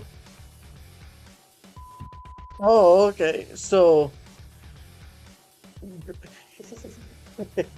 Real what she's quick. gonna do, she's gonna walk by the haystack. You wanna walk around? So like this way and walk up to the big dude. He's still prone, correct? He's not prone anymore. That was until the end of his turn. And I also want to note, I got names He mixed. has his turn would have to end. He would still be prone until. the Oh yeah, start you're of right. his You're next right. turn. You're right. Yeah, so he's prone right now, and I want to say as a note, I said Gabriela like 5 times, and I just realized it still could have reached Azumi, but the attacks were against Azumi, not Gabriela. Sorry about that. But go ahead and do your turn. Yeah. So she's gonna move here. Okay. And he's laying down. So it means he's beneath her. And what she's gonna do is just stomp on his skull. Okay. Before you make that attack roll, he is gonna that ready to action is gonna go off, so he is gonna try to swing a large bale of hay at you. I'm pretty sure it's at disadvantage though because he's prone. Yes. Let me look that up. I have a little conditions book. As you look that up real quick, just to fill in elsewhere. As well, normally in the system, summon Psych the Hay Bale Golem would be a bonus action to command him. However, on our table, it is they take their action and movement at the end of the turn. Yeah, Of after whoever the the summoner is. yeah after the summoner's turn. Wait, does that count for me as well? Well, you Everyone. the only reason why it's not for your pup is because you give them an action and a bonus action with Yeah, any, okay, yeah, with because using either. Yeah. yeah, I was about to say, wait. The My plan trade-off just is became that much different then. the trade-off is that I didn't change the aspect. Summons don't have bonus actions; they have 1 action and 1 reaction. Yeah. Whereas you can give your puppet an action and a bonus action when you do your stuff. Yeah, I just had to ask because that Yeah. that would have been a major change. I thought about that. Yeah, I thought about that. So they do have disadvantage, an attack roll against the creature. Okay, yeah. So let me make this attack roll first, and then we can resolve your attack roll. Absolutely.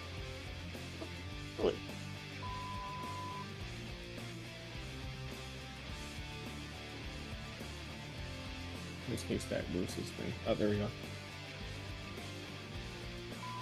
All right.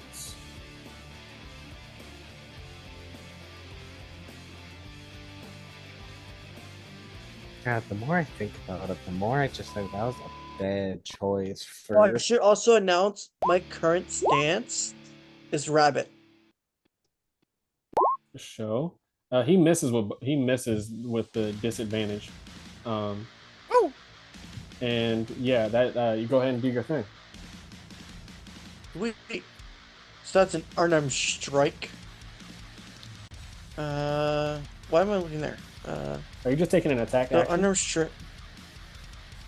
Yeah. Okay. My attack action is stomping on his skull Okay. because he's beneath me.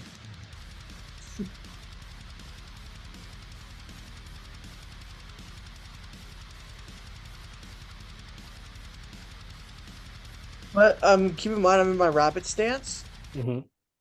so my unarmed strike has multi attack. Yeah, so you can attack as a nice. bonus action. Nat 20! Jesus! So I'm gonna roll for bonus action also as unarmed strike. Might as well. It's also advantage because he's prone, correct? Yes. Yep. Yeah. I'll just roll 2d20. Well, actually, you can't get better than a nat 20. Seven. Wait, are you rolling an additional attack? No, yeah, additional attack. Okay, here. yeah. Roll that with advantage. Additional as well. attack. So that would be 19, 19 hits. 100%. and 27. Holy Okay. fuck. How do you do crits, you? It's and it doubles the damage die, if I'm not mistaken, just standard critical rules. Okay, so I'll just do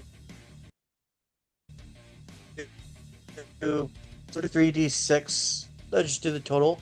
Because with my rapid stance, if he has DR, it only counts as 1 with all attacks. Because my rapid stance. Yeah, DR only counts towards 1, yeah. Yep. He definitely is going to use his reaction. But either way, this is going to hurt a lot. Correct. 19. 19 damage. Is that total or is that first attack? That's total, right? It's total. Yeah. Okay. Yeah, total. All right. Let me see something real quick. Okay, yeah, that's fair.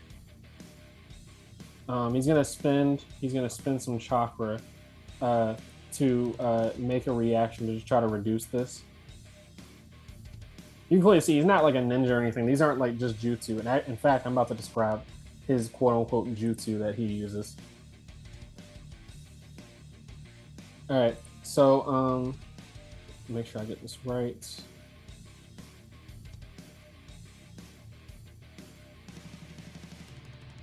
All right, 19 damage. So you see as you go to stomp on his head, he kind of is able to like roll a little bit, and you stomp on his chest instead. But what you stomp on feels like pure granite. You see he flexes his muscles, and his chest pops out an extra like 3 inches out, 3 inches out, and you just stomp on pure stone. You feel like a burst of chakra come off of him and everything.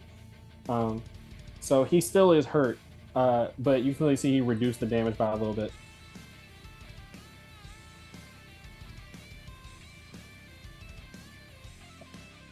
You'll make a perfect punching dummy, she says as her turn ends. You got a lot of spunk, kid. And he just spits. He spits into like a spit can like 50 feet away. And is Gabi-ru doing anything?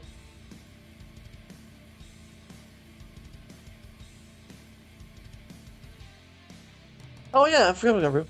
Yeah, Garu's going to attack the hay creature. So that's action, correct? Yeah, that's yeah. He has so- one action. Yeah, so he's gonna yeah.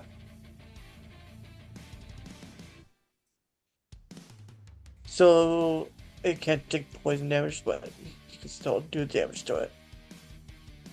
Are you attacking the golem or haystack Bruce?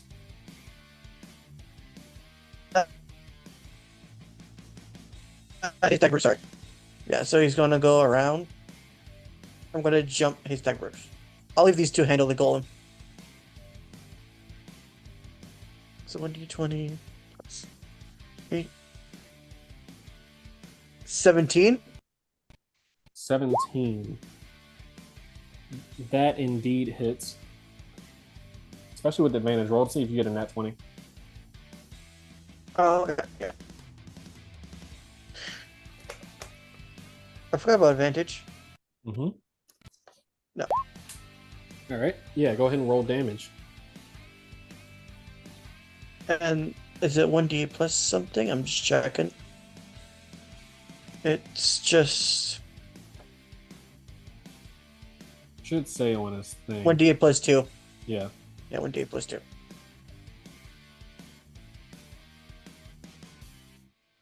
So that's 3 points of poison. 3 points of poison. Yeah. You see as Gabi-ru like bites into Poison damage. Yeah, bites into his shoulder. Haystack Bruce spits into another spit can that's 100 feet away this time and says, "Listen here, little thing. I've had snakes with more bite than you." And let me see. He definitely is not feeling good. Oh wait, I didn't mean to add that to his health. There we go. Yeah, that's the end of Gabi-ru's turn. Uzi, that's all you. Now, seems like I'm not the only puppet master here. But I'll show you who the superior one is. As with his right arm is gonna command Johnny to attack with his bow, and his left, he's gonna cast Fracture on the golem. All right. Which is going to be a charisma save from the golem and an attack roll from my puppets. Okay, are you commanding the puppet as a bonus action or a main action? Bonus action to command it, action to fracture. Okay, cool. I just realized I haven't been writing down stuff. I had this prepped. So you said who needs to make a save? The golem. Is it a charisma save? Yep. All right. Gabriella said she has Bruce. I'll trust him. It's 22 on the longbow. Oh, sorry. 21. I had it rolls wrong... a 4. wrong one. Can I just roll all the damage die together? Yeah. Yeah. The 22 hits as well. Yeah, with a hail of harpoons. 20. Going to be a total of 23 damage to the golem. Holy Gotta reduce my chakra real quick. Yeah. This is Pierce. Gets hit by a bow and has its internal structure fractured. It also gains 1 rank of sealed, so that's fun. What does sealed do again? Let me look at that. I can give you the condition real quick. It increases chakra cost by a +2 for each rank, and -1 penalty to their save DCs for each rank.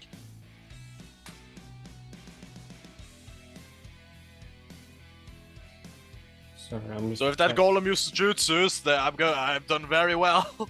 I'm gonna drop sealed in the Discord just so you're aware. Mm-hmm. Yeah, I was about to look at my conditions document, but appreciate you. You said, what is it? You said subtract save DCs by 1.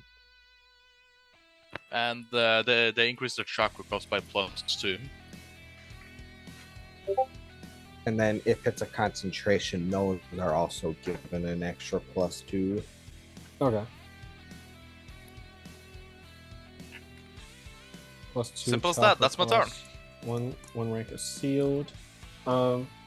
Yeah, no, this golem. Like, what happens as you cast Fracture on this golem? Like, a hand seal's gonna appear on Uzi's hand as he just like grabs the golem on the what would be its chest as he imprints the seal onto it, changing where it's standing before just utterly fucking up its I guess insides. Yeah, you see hay flies all over the place as it lets out a low growl. Yeah, let me. And then obviously it also gets hit by an arrow. Oh yeah, it also gets hit by an arrow. So more of that flies. Now give me 1 second. Something special happens here, but I just want to make sure I get sealed right. Creature can spend its action to make a DC 15 nin shoot or illusions check to remove it.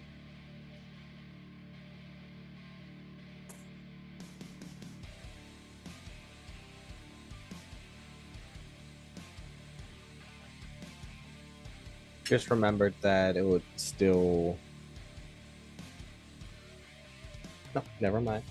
I was thinking of something else.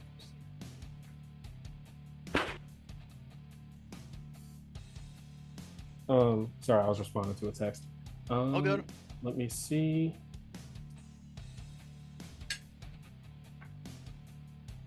Okay, so you hit it with piercing damage. So this golem is let me see.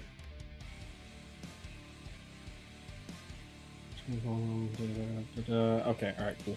I just want to make sure I understood what this feature does. It's the first time, well, not the first time I've done this feature, but it's been a while since I've done it. So let me shrink down the size of this. As this the arrow punctures the golem's chest, you see it falls apart. You think that you defeated it for a second until the hay starts floating in the air and can coalescing together into 2 smaller versions of itself. Now that's something my golems can't do. Gotta work on that.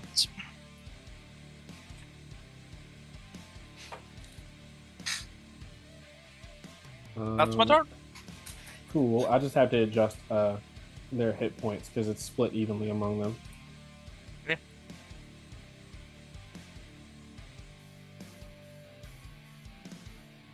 Two.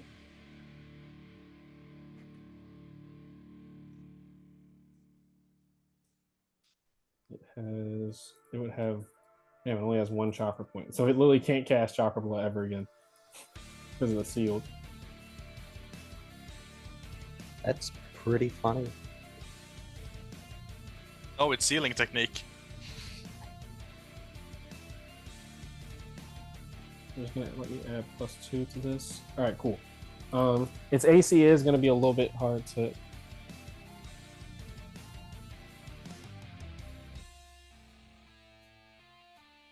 Sorry, someone keeps texting me.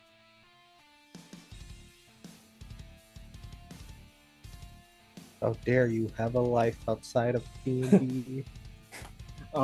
Yeah, so wait, let me subtract this chakra. So their AC is just a little bit higher just from this.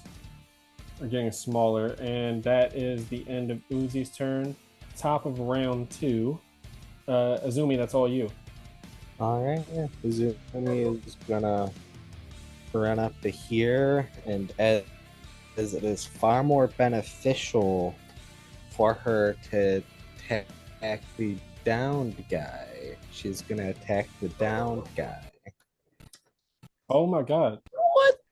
You were definitely correct.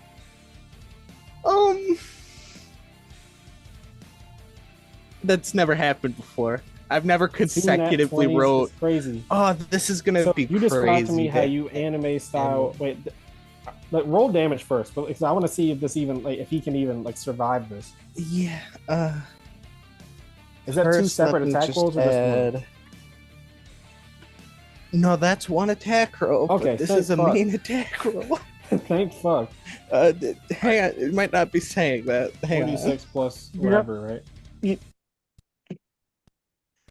I'm using my iron claws because they classify as unarmed. Wait, hang on. No, wait.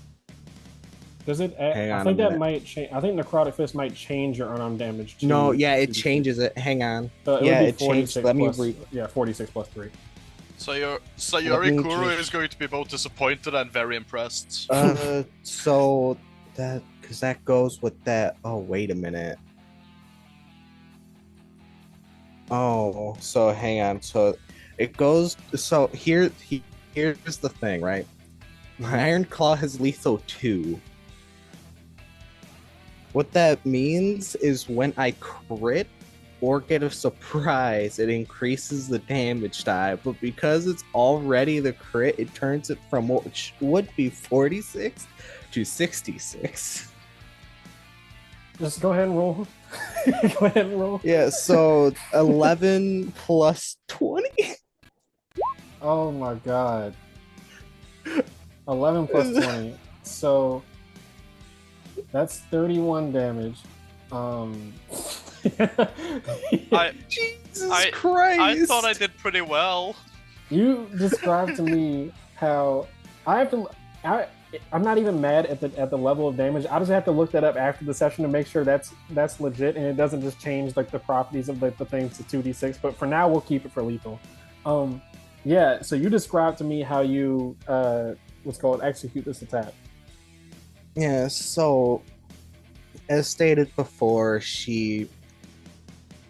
when combat started, the weapon that she normally has with her were her iron claws, and when her fists were just enveloped by this dark chakra, she saw a moment as the hay golem split apart for just the briefest moment of distraction from this man while he's already down, and just as her training demands is aiming as if she was going for the kill. However, in her mind, she sees no chance of him dying by the. Yeah. You what do your fists look like, by the way, as you're like they're like covered with this energy? This as necrotage. Go on. Yeah, can you hear me? Yes, I can now. Yeah, you what does your fist look like when they're covered by this necrotic energy? Uh, they are covered in this black orb of chakra. Yeah, so it slams down on this person, and just a loud boom, and like the entire crowd goes silent for a second. Is like Fruge is just like, damn. And is that the end of your turn? Is he alive? I'll describe that in a second. He's not dead. No, you didn't kill him. Cool. With my well, both my hands are currently taken. Yeah, I'll end there. Okay. You see, as you raise your fist, you see his face is like covered in blood, and like it's already bruised up, so it's like welts on his face. He is like breathing heavily, with like haggard breaths, and then you guys see a little girl. I forgot her token. You see a little girl run out of the crowd. Is like, "Daddy, Daddy, you gotta stop!" And then he's like, and then she's like just like pushing him, like, "I don't need a birthday present anymore." And he looks at her, like weakly puts his hand on her head and stands up and says, "Sweetie, when you say that you're gonna do something, you fucking do it." You see he's at like 1 hit point right now. He's like barely holding on, and he puts up his fist and says, "Put him up. I'm getting my daughter a fucking birthday present." And he has 1 hit point left. So essentially, when he drops the 0 hit points, he drops the 1 hit point instead. But that's once per day, just due to his sheer muscle and will and drive to live. He is gonna look at you, and he looks extremely impressed at you kids and says, "You kids got some potential. Too bad it's harvesting time." And his daughter speaks up and says, "That's not cool." And he's just gonna make an attack towards you, Azumi. That's fair, honestly. I'm gonna feel really bad for doing this to him. Before he makes an attack,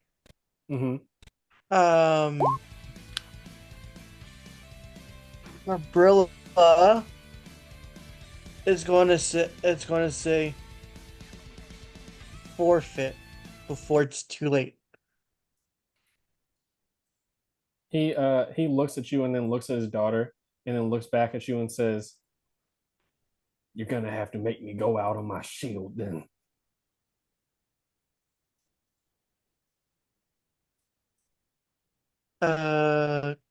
Where's the little girl on the map?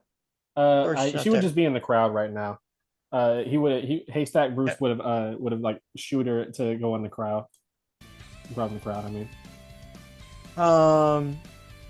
The Grabilla's not a heartless monster. Okay. As much as just fighting, she was told not to kill, and it's the only thing. That's the only rule her mentor gave her. So she doesn't have that much rules to follow.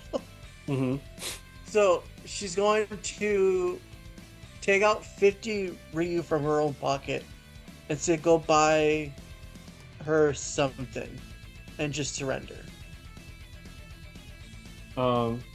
You see, he like looks at you extremely surprised, and he's like, "Kid, you serious right now?" There's no point of letting someone watch their father get hurt. He looks at his daughter and then smiles and then gladly accepts the money. You see the crowd is like booing, and Fruge is like, "Oh, what the fuck, man!" And then Haystack Bruce, as he's walking, he fully passes out and hits the ground. Now, she heard booing, correct? Which is that? There was booing. Yeah, the crowd was except for the group of kids that like idolize you and everything. They're still cheering, um, and She's going to quickly yeah, glare at the audience and says, "Next person that boos, taste my fists." there you can hear the sound of a fly landing on a house with how silent it is right now. Yeah, nobody's saying anything, including Farouj. And you see the Haybo golems, they all just like dissipate and fall to the ground. Um, Is like the event's over, right? yeah, combat's over. All right. I'm gonna de-summon Johnny. Yeah, you guys completely destroyed. You know when you have a lot of fun making the mechanics for a character and Yeah. everything, and they get mollywopped. uh, it's all cool though. Yeah. I'm Yeah. gonna verify for the Hmm. future to make sure that, because the reason why I believe the attack works as it is Hmm. changes unarmed damage. My Iron Claws deals unarmed Yeah, damage. that's why I said I wasn't even like really tripping about it. I was just like, what the fuck? Just, uh, I will say, Izumi just has like the look of guilt on her face, just like You do see Azumi, his daughter, like as she runs out, she's also insanely strong. She's like around like 6 years old, but you can tell she's like really strong for her age. She like hucks her dad over her shoulder and gives you a glare, Azumi, and she says thank you to you, Gabriela, and starts dragging him off. And yeah, I think that I'll wrap it up there for now. We can continue with the rest of this eventful day on next session. All right. That was Hope you guys good. enjoyed. yeah. Yeah. Oh yeah, I'm really bad with like formal introductions and then exits. So yeah, if you guys listening enjoyed this video, then check out the rest of my channel. There's gonna be plenty of content for this channel and then everything that's going on there. I'm gonna be branching out with some more content and stuff. So hit that like and subscribe button with a nat 20 just like Azumi. And yeah, peace out and have a good one.